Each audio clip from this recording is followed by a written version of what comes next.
Welcome to Reality Tea Times 2, the podcast where we discuss all the trash reality TV we love to hate. I'm Tanika, and today we are going to be discussing MILF Manor. So, we're not going to do any hot goss in this episode. We'll take a pause on the hot goss for a little bit and then, give me some time to get more hot goss. But the one thing that I am going to mention here before we hop into the episode is Bachelorette's new season 21 is going to be premiering on July 8th at 8 p.m. Eastern and 7 Central. So that's going to be on ABC, Hulu for my Canadians. We also do get access to ABC, but it will also be on City.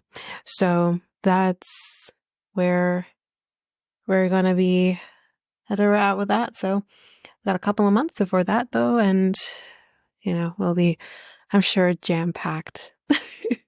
So yeah, with that said, let's just jump into the reason that we are here. MILF Manor, Season 2, Episode 2, MILFA Mia. Do not defile ABBA in this way. But anyways, let's get into it.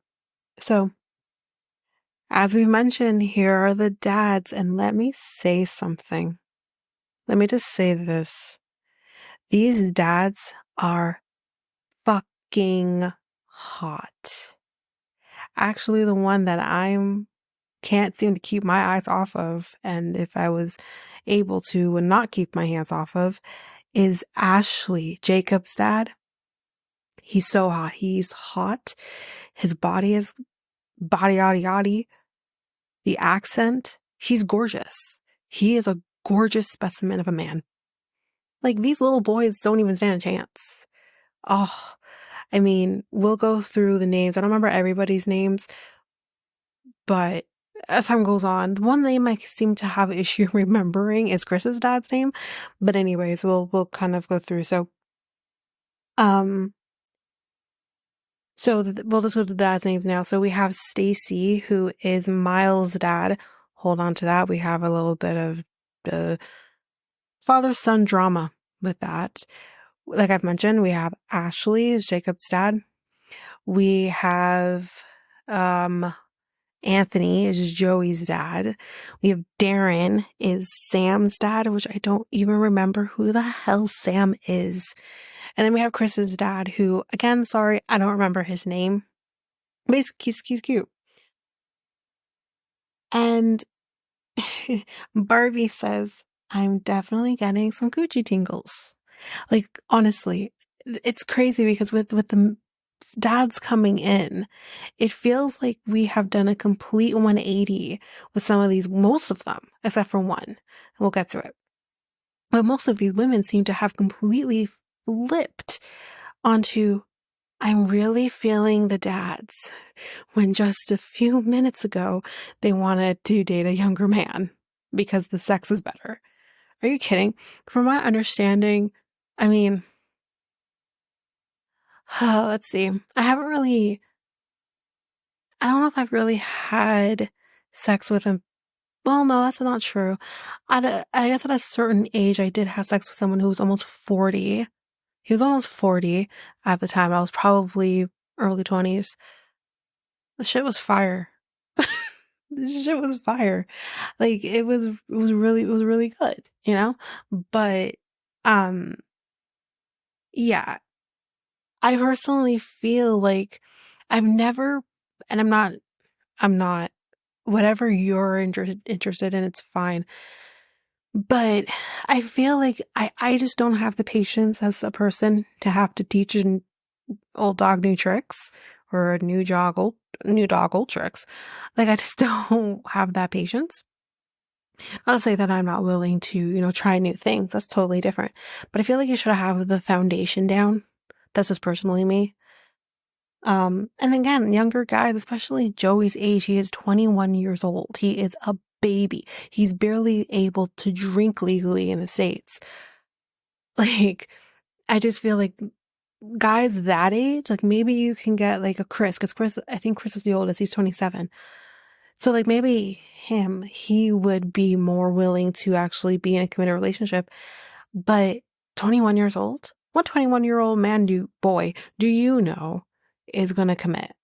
They're not ready to commit. They want to fuck around and find out, which they should. We all should. Anyway, back to this. So we're getting a little background on the dads throughout the episode. Anthony, which is Joey's dad, as mentioned, didn't know Joey was into older women. He had no clue.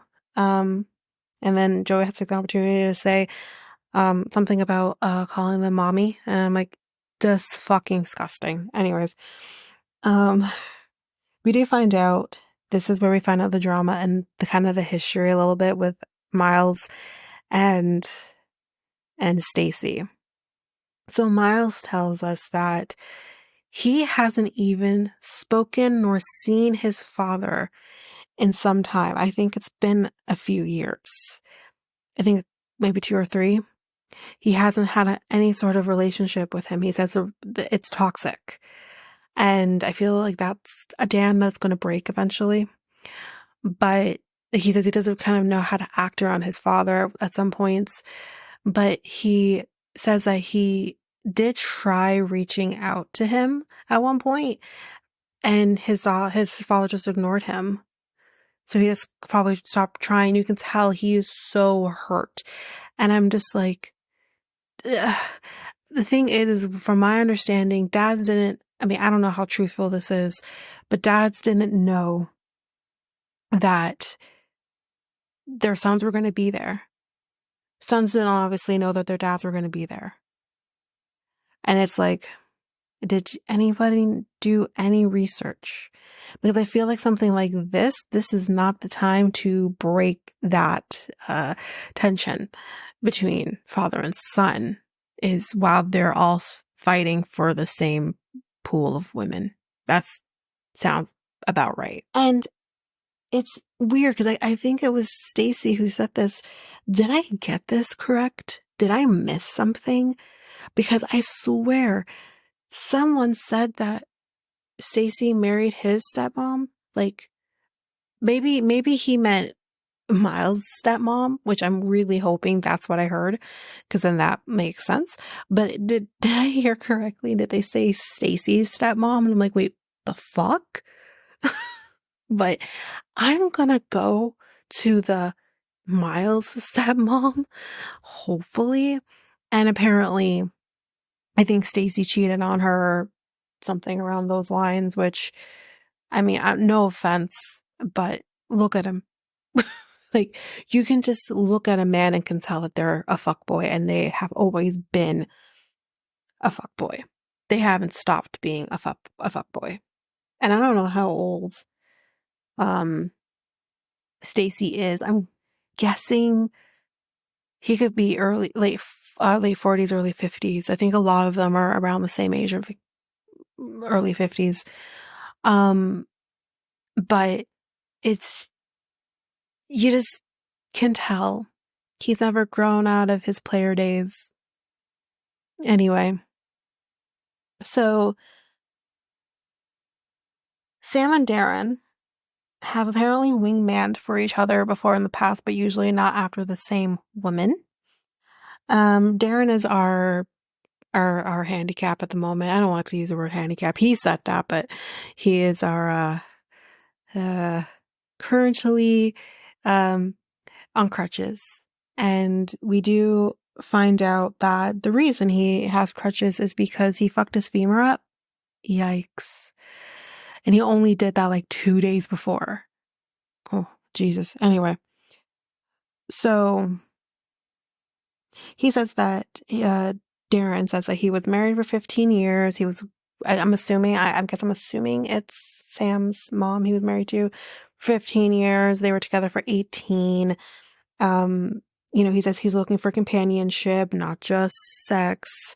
So, that's important to him. So Stacy and Crystal, we can see they're kind of, talking. with each other, and they're actually from the same neighborhood. They grew up in the same place. They're connecting on different, places that they've both probably been and stuff like that. So they're connecting on that. So you're thinking, okay, great. They have this connection. I don't think that's the way she should go. But anyways, she's connecting with him. And you're thinking, okay, sounds great, right? Well, Crystal doesn't just have her eye on Stacy, and for which she can't even remember his name. She calls him St. Louis later. So Barbie seems to be really into Anthony, so she loves her Italianos. So she's really into him. And she's like, I can tell that Joey is kind of like sweating bullets at the moment because, you know, dads are closer in age, or sorry, I'm getting confused here. So she's saying I can tell like Joey is uncomfortable because like, I know he's into me. He's made that pretty fucking clear. All these men have made it pretty fucking clear they're into Barbie, and she's kind of into Anthony. So, maybe a little more than she's into the younger men at the moment. And we see the sons kind of powwowing off by themselves, and they're like, fuck, clearly our dads have an advantage on us for the mere fact that they're closer in age to these women. They have successful careers, so they have money. They're fucking broke because they're 21, 24, 27, yeah. But unfortunately, the 27-year-old is more focused on his MMA fighting, so he's probably doesn't have a lot of money either. So, they're like, women like people with money, especially women at that age. And I think, I may that sound materialistic or gold digging, but what I'm going to rephrase it and say women at a certain point in life, I think everybody really at a certain point in life wants to be able to feel financially secure, whether it's financially secure with what, you're doing now, you're creating your own security, or you want the security not only with yourself, but you want it with your partner as well. Personally, again, there was a point in time in my life where I didn't care about the financial security aspect of it from my partner, and in turn, both of us.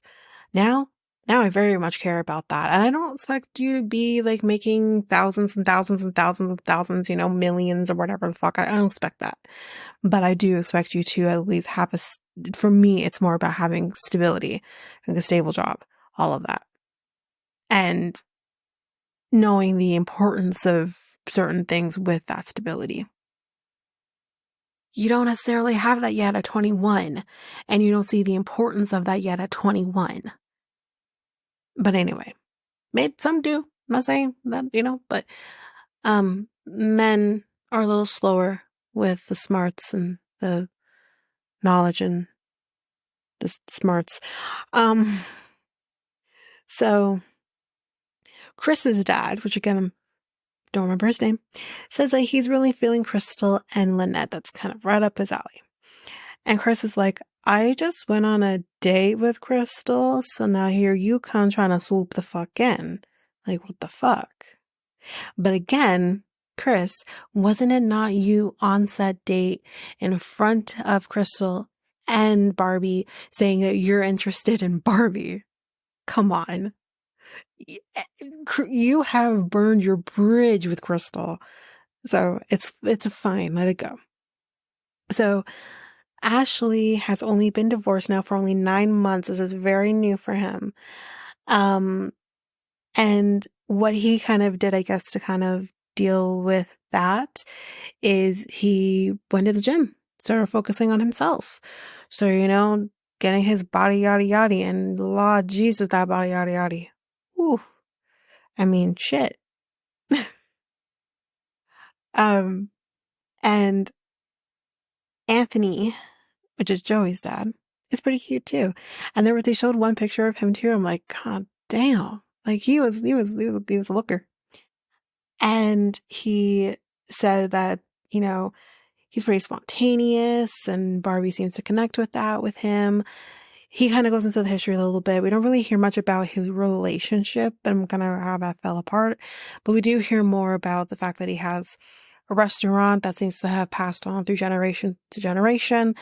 So they've kind of more talk about that, and he seems to be very successful in his restaurant, which is great. It's not easy to be successful in restaurant business, so good for him. We get a text, and guess what?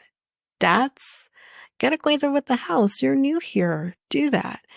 And if it wasn't fucking clear to you before, but we're going to make it clear to you now, you will be sharing rooms with your sons.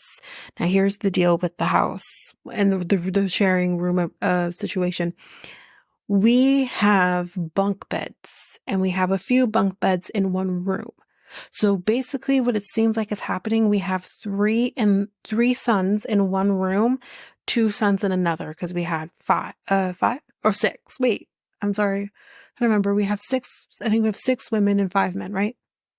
So then we have 2 in the other room. So we're going to have 6 people in one room and 4 in the other. So that's great. And I feel like the house situation in the last season was a lot better than this one in terms of the arrangement. But then again, it was, I think the moms and the sons had to sleep in the same room. So anyways, but with that said, the rooms, some of these boys, how they've left it is fucking disgusting. Y'all have only been here a day. It's only been a fucking day, and we already have food sitting in bowls on the fucking floor. Your clothes are all over the fucking place. I mean, yes, you're gonna live out of your suitcase, but you could keep it fucking clean and fucking neat and close the fucking suitcase and put your fucking food in the kitchen so you're not then going to get potentially mice or ants or whatever the fuck in your rooms, you sick. Listen, I'm not saying you have to be neat and shit, but at least not live like a pig. So these dads walk into the rooms, they're like, oh fuck no. Like, Anthony is like, you're fucking disgusting. Why is there food on the floor? It's so gross. Ugh. And Stacy, though, however, is pissing and moaning about the fact that he has a share room, which I get. But I think, unfortunately, due to the relationship status between father and son, Miles is like, I'm feeling really uncomfortable with the fact that he's pissing and moaning about being in a room, sharing the room. Yeah, it fucking sucks, but he also doesn't know how to fucking act around his father either. So he said, this is kind of why I'm staying really quiet and not saying a lot, because I just don't know what to fucking say. So I feel like, yes, Stacy, I get it. You're a grown-ass man and don't want to share a room with other people. But at the same time, it's like, okay, can you find the silver fucking lining in this and maybe say this is an opportunity to fix the relationship with my son, who you haven't spoken to nor seen in at least, if not more, at minimum 2 years. Like, it's not right. But anyways, we get another text once the fathers have gone acquainted, and they did see the Wilfie, and they would like to be in that room at some point, I think. But anyways, it's challenge time. Sons versus dads. Basically what's going to happen is they're going to be doing a strip tease for the women. The women are going to be the judges. The winning team, so son or father, will get to go on a date, like a group date with everybody, well, with all the women. So that's what they're going to be doing. So we see everyone practicing, Chris is licking an imaginary woman on a chair. I don't know why the fuck he needs to do that. But anyways, it was really awkward and really weird. Anthony says the sons might be younger. They might have tighter bodies. I mean, have you seen Ashley's body? I'm going to debate that Ashley has the tightest fucking body in this whole fucking house. Anyways, let me continue. I'm really, Whew. Okay. And yes, they might have fatter bodies, but we have more swagger. You know, they might go, we might go longer. He says, and Chris says like we have more experience. Younger men come in hard. Older men take their time. They take a little longer with the ladies because they know that it's important to hit certain spots that maybe the young men don't know nor care about. And that's the other thing. I feel like the older men get, the more they care about women's pleasure, or at least hopefully women's pleasure and not just their fucking own. That's not so much the case with men at a certain age, but anyways, or boys at a certain age. Barbie says, so I have experience in this, as we fucking know. We really know she has experience with this. But I don't know if she actually announced that to all of the women. I think she really only said that to Crystal and probably Jamie was the ones that she said this to before the rest of them kind of rolled in. And of course, in the moment, Crystal says, it's obvious that she was a stripper because she likes the attention. Now I have a little bit of a bone to pick with Crystal. And here we go. This is kind of where it begins. It's not going to end here. How is that obvious? There are people, not just women, who are strippers, but there are people who like to have attention and not necessarily have been a stripper in their life or a sex worker or whatever. I don't understand the parallels with that. I'm very confused. I'm just going to go off on a whim here and say that she probably likes the attention even before she was a stripper. And she actually does say that she wanted to be in Broadway, but instead she ended up on a pole. So that's if I'm not going to debate that, but I'm going to say this. I'm going to assume that's true, that she wanted to be in Broadway. She likes to be a performer. And instead of being on Broadway, she ended up on a pole because she had a child young. So she probably figured, in order for me to make sure I can support myself and my kid, I'm probably going to have to let the Broadway thing go.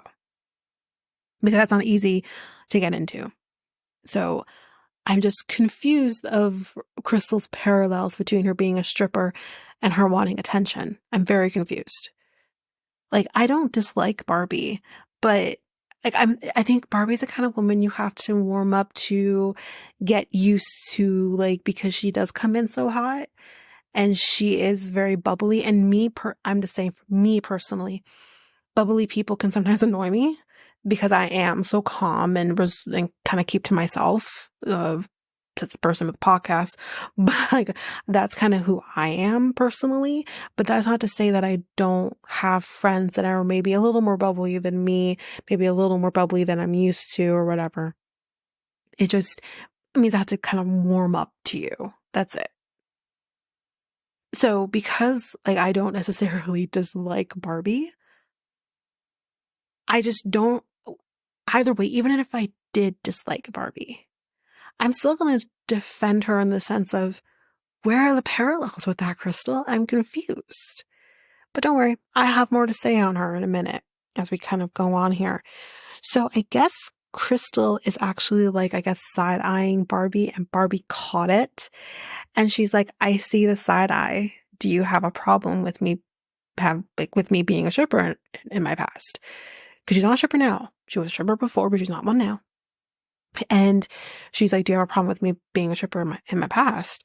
And Crystal's like, no. She's like, because I just saw the side eye. That's it. I'm just curious. And she's like, no, I'm looking at you. The fuck?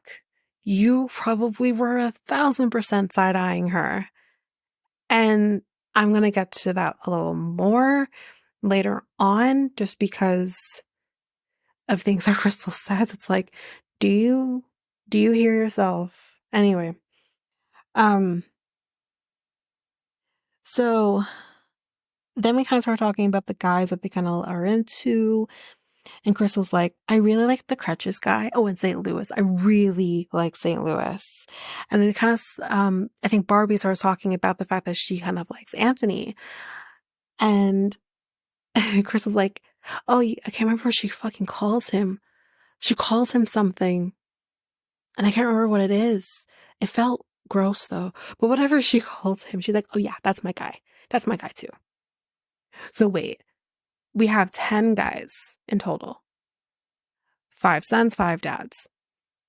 And you seem to have completely dismissed the sons. So out of the 5 dads, 3 of them are yours. 3 of them are yours? We'll come back to that. Don't you worry. We're coming back to that. But even Jamie in this moment is like, you can't claim all 3 men. Like, what the fuck? Like, and it's still too soon to start claiming men like that. You can have your interests, but we'll get to it. I'm going ahead a little bit. So, it's time. It's time for the challenge. And, we have sons, fathers walking in, and they're all there ready to go. And the first sons to, sorry, I just gave that away. The first group to go was the sons. Their names are Big Loads.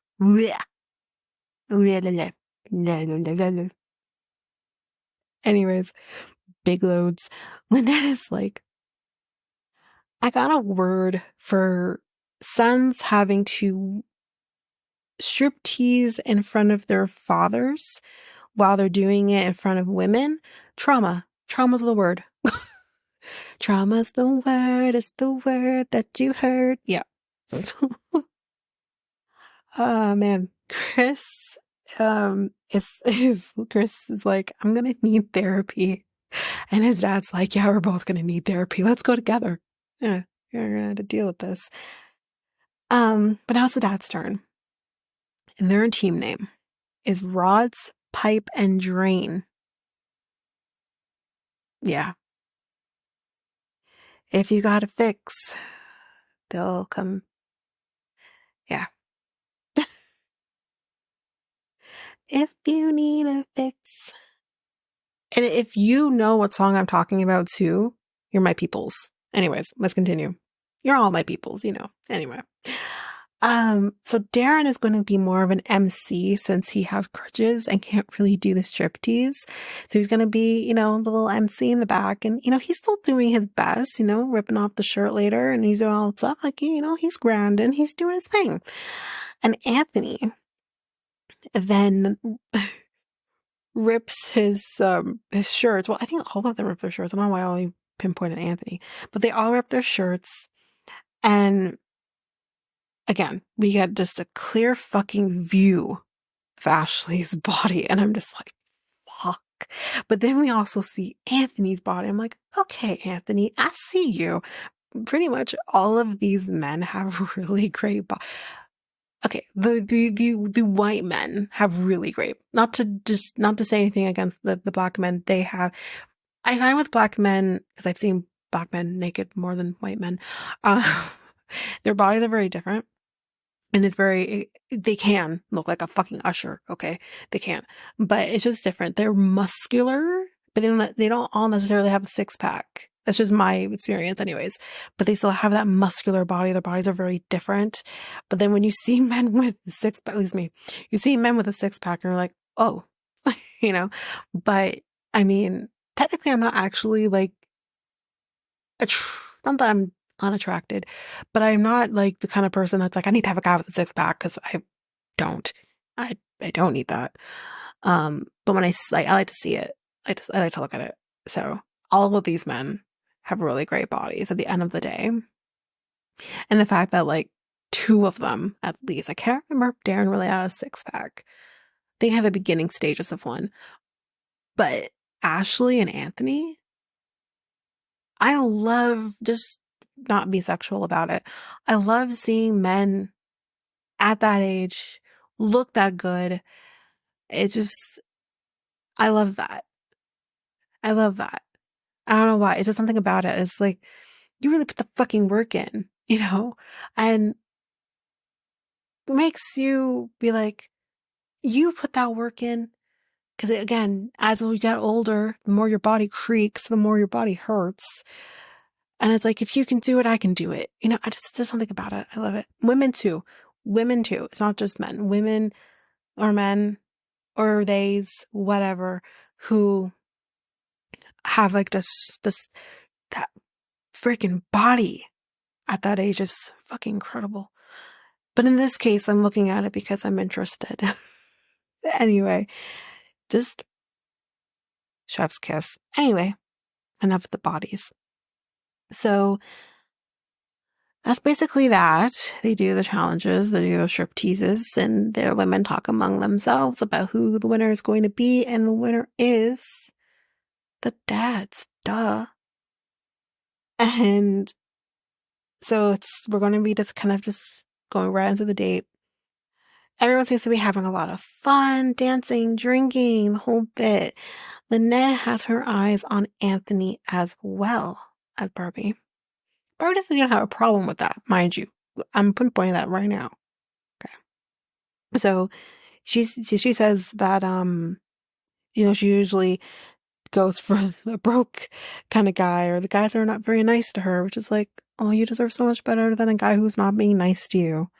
And the broke thing you can deal with, but the not being nice, like, yeah, that's not great. So we see Crystal is talking to Stacy. Okay. But for some fucking reasons, her eyes are so damn big that not only is she talking to Stacy, but then she sees Barbie talking to Darren. Is dancing with Darren, actually. And she's upset because she's like, bitch knows that I like him. So why is she talking to him for? Reality fucking check, Crystal. You're on a fucking show where everyone's going to be dating everybody. And this is only night 2. You don't get to fucking claim any fucking guy in this place. But here's what I'm going to say. I want to point this out. I wonder if it was somebody else talking to him than Barbie. I wonder if, let's just say, for example, Lynette was talking to Darren. Would have Crystal reacted the way she did? But I feel like she's doing it because it's Barbie. And to me, it now just kind of makes me think that you are targeting Barbie and you're threatened by Barbie. Hold on to that too, because Crystal has some words about why she thinks Barbie is upset with her, as we will see in a minute.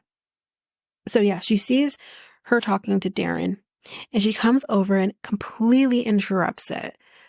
And she's like, what the fuck you think you're doing? Talking to her. Talk to me. What the fuck? And I'm like, ma'am, you were just talking to another fucking guy. So you're trying to tell me that Darren can't talk to somebody else? Because you're literally strolling down memory lane with fucking Stacy. Are you kidding me? So anyway, she completely acts like nothing is wrong. Barbie had literally did the turn and is like somewhere else, but obviously she can tell like there's a fucking issue here, and she's just kind of like, how you doing? You good? You good? Why are you talking to me? What's going on? What the fuck? Like, it gives me desperate vibes. It's kind of gross. Like, but anyways, so that happens, and Barbie's like, no one is off limits yet. And I agree with her. No one is off limits at this point. You're not at a point where you're feeling things out, or, you claim somebody or whatever. And honestly, in MILF Manor universe, no one is off limits until the very fucking end. You know what I mean? Like, it's delusional, actually. But again, this is why I've asked. And I wonder what you all think. But I think it's pretty obvious that Crystal has an issue with Barbie. So with that in mind, Barbie can't talk to anybody that Crystal is interested in. So Darren says, seeing Crystal act like that triggered him because he doesn't want to get into another relationship or it's unstable or anything like that. He seems to have a trend because then he says, but Barbie and Crystal are fucking hot. Sir, steer clear of this drama. Honestly. I'll let you know whose side I'm on in a minute. I'll let you know at the end. So, I think it's pretty obvious where I stand. But anyways, we'll get to it in a minute. So then Barbie walks over to Crystal and she says, can we talk outside, please? And Crystal's like, I don't want to get back up. Can you just say what you gotta say here? And she's like, no, I think we should talk outside. And then because they are like proceeding outside, everyone's like, oh shit. Shit's about to go. It's going down for real. Like everyone can tell that there's an issue. We got a situation. It's not looking good. So Barbie says, I feel some weird tension from you. You know, for example, when I talked about my past with her being a stripper, she says that, you know, it just kind of felt like you were maybe a little weirded out by it. Like, I'm just trying to figure you out here. And she said, and when I talk to someone that you're interested in, which is 3 fucking of them, but when you're interested in somebody, it seems like you get upset if I'm talking to them. And Chris is like, did I do that? What the fuck? She literally says, I didn't do anything. At least if you're gonna do something, Crystal, fucking own it. Fucking own it. You literally walked up to Darren while he is fucking dancing with Barbie and literally said, is there room for me? Let me just squeeze myself in the middle of this fucking sandwich. Are you fucking kidding me? And she wants to stay here in her fucking face and be like, the fuck you talking about? I didn't do anything. I'm innocent. Like, are we seeing the same thing? What the fuck? Anyways. So, Barbie, so I think I went ahead. Hold on. Yeah, so yeah, Barbie's like, okay, but what about the stripping aspect of it? Because like we haven't addressed that too. Because I can tell something's something's up with you with that. And Crystal says, I do not give a fuck what you did. You know, I'm not being weird. I don't care that you're a stripper. And Barbie accuses her of gaslighting her. Well, I actually think that is the case. I do think, and I'll explain in a minute why I think this is correct. She is being gaslighted. 1000% she's being gaslighted. But let me finish this up and then I'll give my thoughts. Crystal says, I am friends with people way worse than you. What? What? Okay, let me back up. Number 1, the reason I believe Crystal is gaslighting her, as I've said previously, is that she has literally said, I can tell she's a stripper because she loves attention. And to her fucking face, she says, I don't have a problem that you're a stripper. Clearly there is a problem. Now, I don't think it's a problem for what Barbie thinks it is. I personally don't think it has anything to do with the actual stripping part of it. I don't think Crystal has a problem with that. What I think Crystal has a problem with is that Barbie is the one that's getting the most attention, and Crystal is struggling with that fact.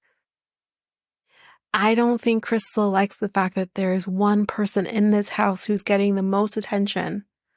And not only that, but they were on a date together, and even her date gave attention to Barbie. She's pissed off about it, but that's not Barbie's fucking problem. It's not Barbie's fucking problem that all the men think she's hot and that she has this. At the end of the day, Barbie has a great personality and she's gorgeous. So yeah, the men are going to gravitate towards her, and she's probably smart as fucking hell. So even that is going to attract men to her. Not to say Crystal's not smart. I'm not saying that.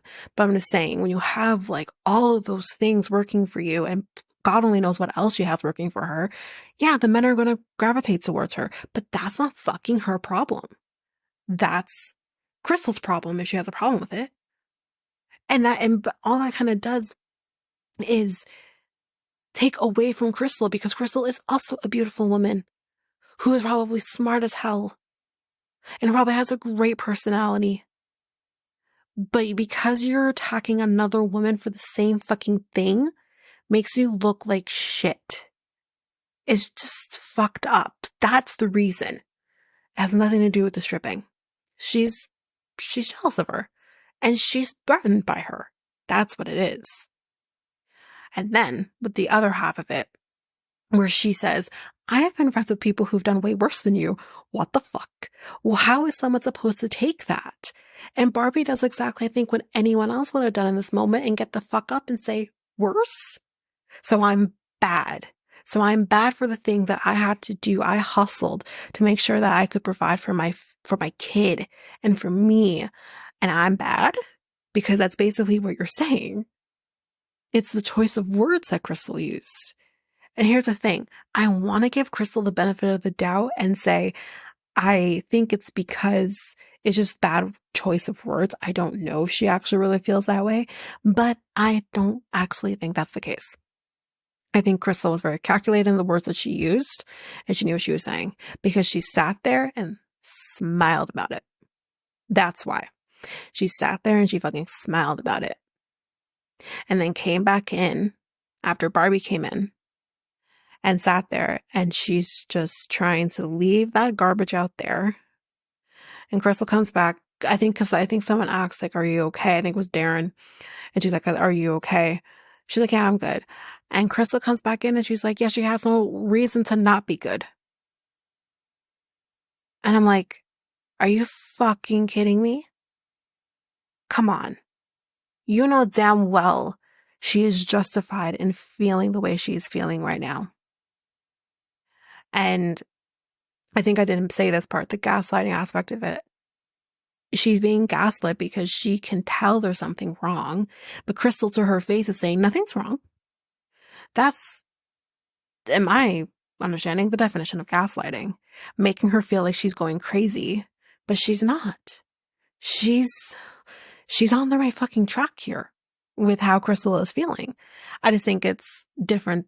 The reasons are different than what she thinks, but she's on the right track. So yeah, Crystal takes the opportunity to talk about their conversation outside, which could have just been left outside for now, and y'all could have dealt with this later, but that's not the route that Crystal takes, but okay. She's like, I'm not the one and I'm not the two. She didn't say that, but I didn't. She's not the one and she's not the two, but she said that she's not the one. And I'm just like, but you're the one that started it, so guess what, honey? You are the one. You are the one. You started this, not directly, but you started it. So you're the fucking one. I'm looking right at you. You're the one.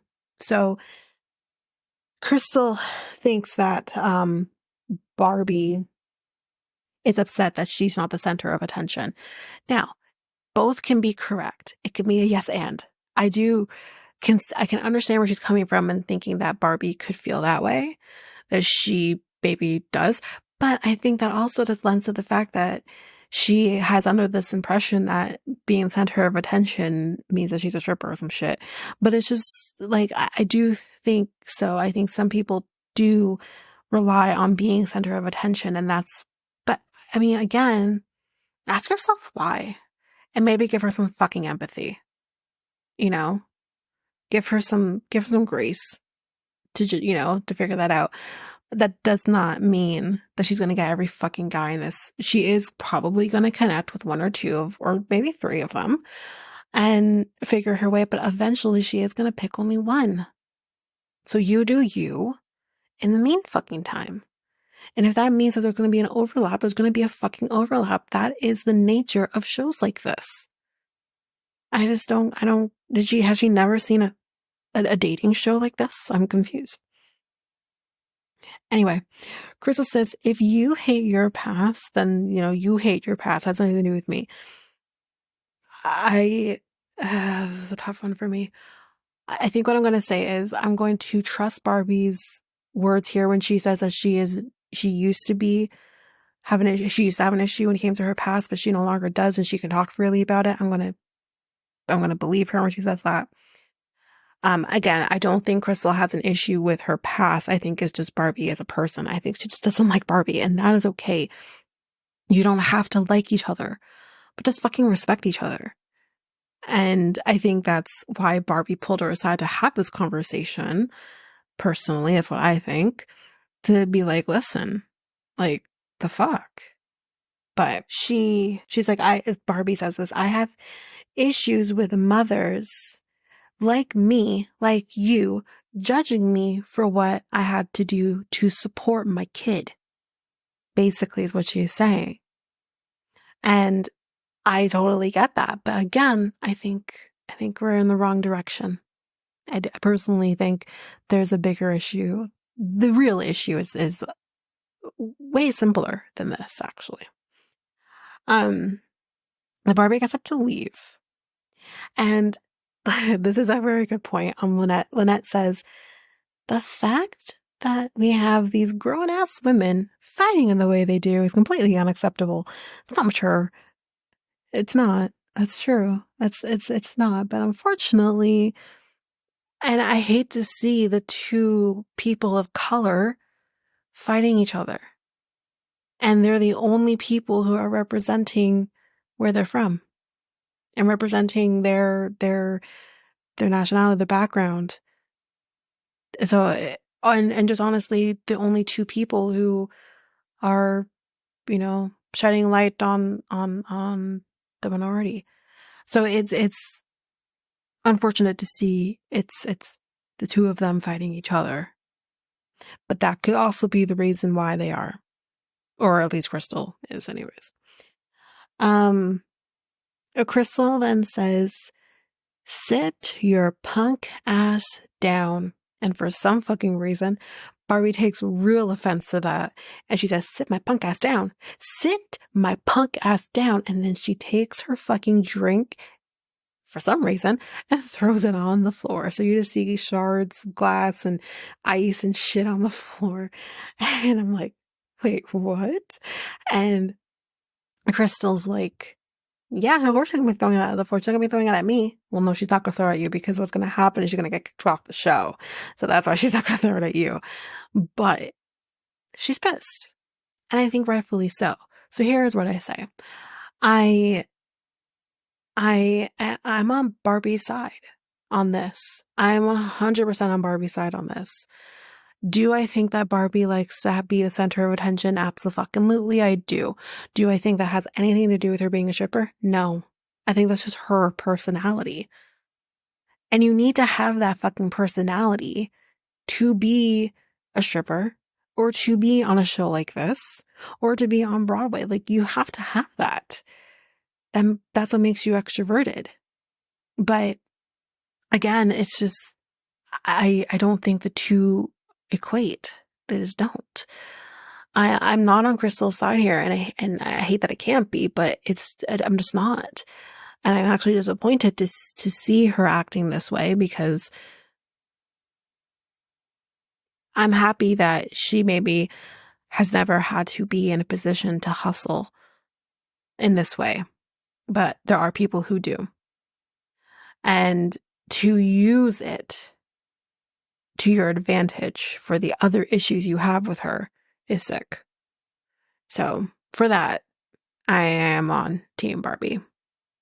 And yeah, I mean, I think like if she handled herself better, I think she can address the elephants in the room. But again, it is not her fucking problem or her fault that the men are attracted to her. It's not.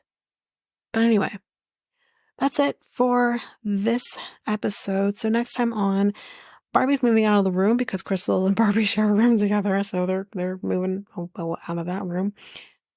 Then the dads and the sons are going to be doing tantric yoga with women together. So we have dad on one side, son on the other. It's literally a yoga threesome. It's fucking this is when the cringe sets in. Jamie has a secret as to why she hasn't built a connection. I don't even know what to say. I'm curious because what could it be? Guess we'll find out. And then we apparently have another woman entering the scene. And they didn't say it on this next time on, but they did mention it in one of the commercials, because they usually always play the commercial for the next episode like 10 minutes before the ending of the current episode. And it did say a familiar face is coming back. So clearly it's going to be somebody from the previous season of MILF Manor. Y'all, I think it's Kelly. I think it's freaking Kelly. If Kelly is coming, this is gonna ruffle shit up. It's gonna ruffle shit up. This is exactly it's gonna ruffle shit up, because if we remember, we have fucking Barbie. Barbie is the Kelly. Then we have Kelly. Oh, this is gonna be great. Anyways, that is it for this episode. I did not expect to talk for almost an hour about this, but it was a juicy episode. It was only episode 2, but yeah, that is it for MILF Manor for this week. So if you like what you heard, please rate, review the podcast on either Apple Podcasts or Spotify. Also, don't forget that you can also share us with everyone in your life if you really love this. And I do want to read those reviews. I'm definitely getting 5-star ratings, but I want to read those reviews. So send me those reviews and I will read those 4 and 5-star reviews on the podcast. Also, we're on every one of your favorite podcast apps. Every one of them, including, you can find us on YouTube at Reality Tea Times 2. If you want to connect with us, you can do so by going to either Facebook or Instagram at Reality Tea Times 2. You can also find us on Twitter, TikTok, Reddit at Reality Tea Times 2 pod. We also have our email, which is at realityteatimes2 at hotmail.com. Definitely want to hear from you guys. And we also have our new website where you can listen to all of these episodes. You can review the podcast on there as well. You can connect with me in any way, all the stuff. It's all there, and you can find me there at www.realityteatimes2, all spelled out, .podpage.io. It's there. And don't forget, I also have my other podcast with my friend Mikkel, Next Take Podcast, where we talk about all kinds of different topics. But you can find us on any of your favorite podcast apps over there as well. Or you can also go to YouTube, and you go to Next Take Podcast, as well as our website, which is solo.to/Next Take Podcast. So yeah, there's that, and that's basically that. And again, don't forget, if all of this information is overwhelming, we do have all of the links, everything in our show notes. But that is it for now, guys. Thanks.